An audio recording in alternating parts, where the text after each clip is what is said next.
Hey everybody, this is Cole with Long Range Tactics. Today I wanted to go over putting together 1022. The rimfire market itself is growing like crazy, and a lot of people I see within our groups are asking, what can I do to start competing in 22?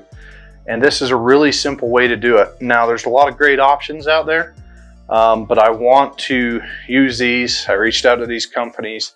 They sent me products. This is not a paid review. I just wanted to go over each and every product, show you how to put it together, show you how easy it is, and really kind of tell you about each and every product. First off, I want to thank Proof Research. Proof donated an awesome little carbon fiber barrel for this review. I've always loved Proof Research barrels. They do have drop-ins for 1022s, so appreciate Proof. Next up is Victor Company. Victor Company donated this Titan 1022 stock. I attached a cheek riser earlier, and this is an option, awesome option if you want to set up a 1022 with all the goodies. We'll be doing more about this one a little bit later. Next up, Timney Triggers. Thank you, Timney, for sending us the Calvin Elite adjustable 1022 trigger. This one is a 2-stage. They do have single stage and 2 stages available. Silencerco sent us a can. We're going to try it out on this. We always like quiet pews, so thanks Silencerco. Next is the receiver we're going to be using from Azimuth Technologies. Now Team POI is a distributor for these, so if you're looking for a full action, we have them available. We also have full barreled actions available, but for this one I'm just going to use an action and put it all together myself. But of course, Fix-It Sticks. Fix-It Sticks is going to help me put all this together, make sure the torque's right and everything else. So let's jump right into it. Let's show you how to put together 1022 and just how easy it is.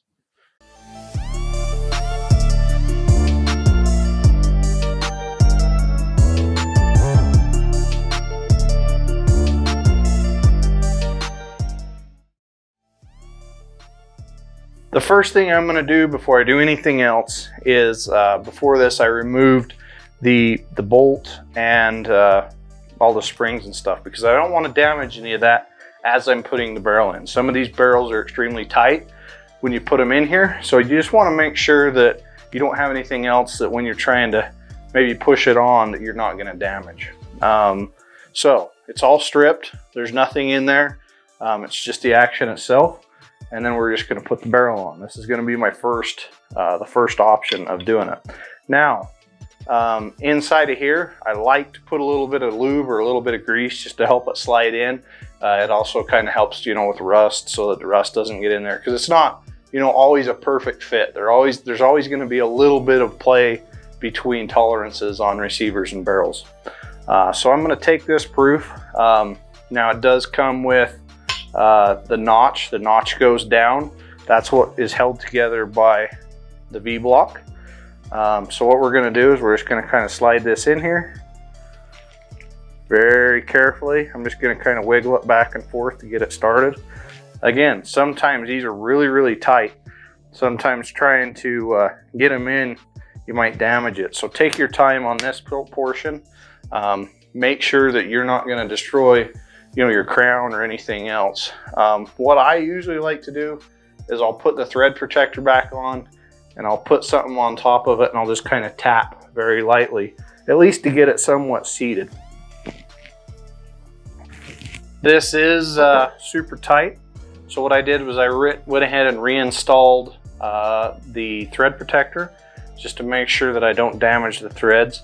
What I want to try and do is just kind of see if I can very first kind of coax it down into the action. I don't want to sit and beat it. I don't want to damage anything. So I just threw a rag right here kind of for cushion for the back end of it. And I'm just kind of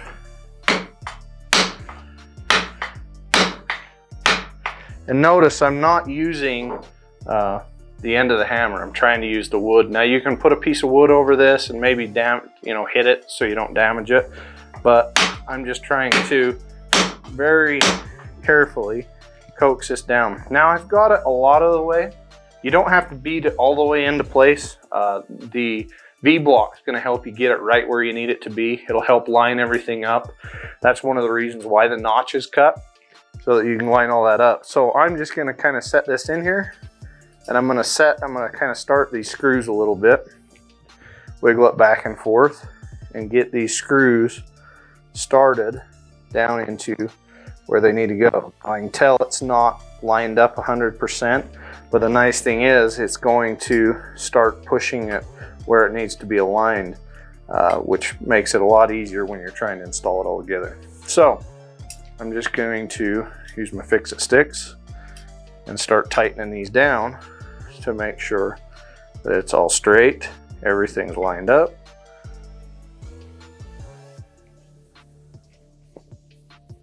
Feels a lot better. That the V-block is now worked its way down into the notch, so that it kind of straightens it into the action, because you're going to want your bolt to line up for your extractor. You got to make sure that as you fire, your extractor is pulling the shell out and you're doing what you need to do. So I'm just going to slowly back and forth work this down into the receiver so that we can get it where we need to get it. Now that I've worked both the bolts back and forth and got it down where it needs to be, it's now aligned itself. So I'm going to take my fix-it sticks torque limiter, and now I've asked around about this a few times. You know, it kind of depends on your barrel manufacturer and the action manufacturer, but I'm going to take this one and I'm going to take my torque limiter and go right to 25 pounds on both of these, just to get it where I want it. So I'm going to take both of these, go back and forth a little bit, make sure it's snug. Perfect. Okay, now your barreled action is together, the V-block's in place, and everything looks good. So next I'll bring you in closer, we'll install the bolt and we'll install the trigger. I'll show you how easy it is, it only takes a few minutes. Next up, I'm going to put the barreled action on its back, and I'm going to install all the parts for the operating system. So now I'm going to install that. I'm going to slide this down. I'm going to push back on my charging handle to make sure that it locks into the bolt itself.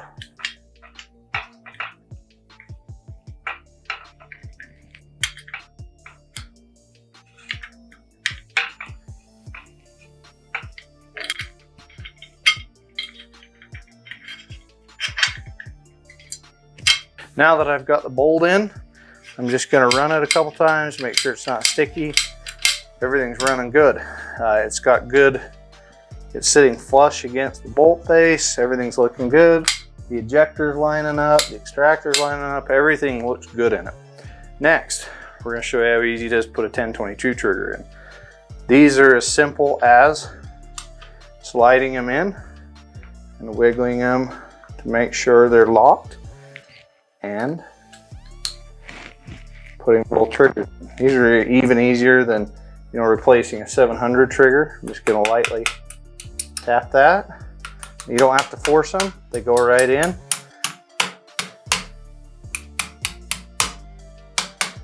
Now you have a complete firing barreled action.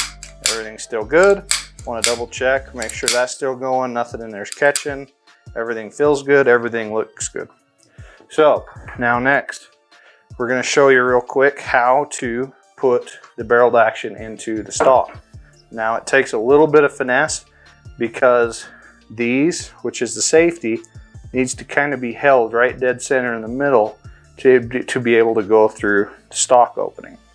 So to insert these, all you do is you simply put it down in and you start sliding it right into place, that fast. Now everything's in there, everything looks good, it's all snug.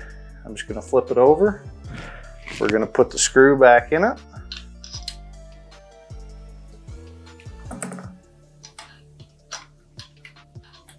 Might need to wiggle it just a little bit to get this screw started. Sometimes they're a little harder. There it goes. And we use our fix-it sticks again to give her a little tight. And she's ready. There's a full 1022. Only took me a few minutes from start to finish. Really simple. Again, I'm going to check that, make sure everything's going good. Remember, you don't really want to dry fire these a lot just because of the way the firing pin hits the barrel, so you got to be really careful. Really simple, really easy way to get going on you know, different aspects of 22s. But this was real simple, really easy to put together. Really good looking setup. I'm excited to go shoot it. So that's it for this review. Hopefully you learned something from it. If you have any other questions about this, or you have questions on any of the parts that we've used, please let us know. We'd be happy to help. That's what we're here for. Thanks for watching.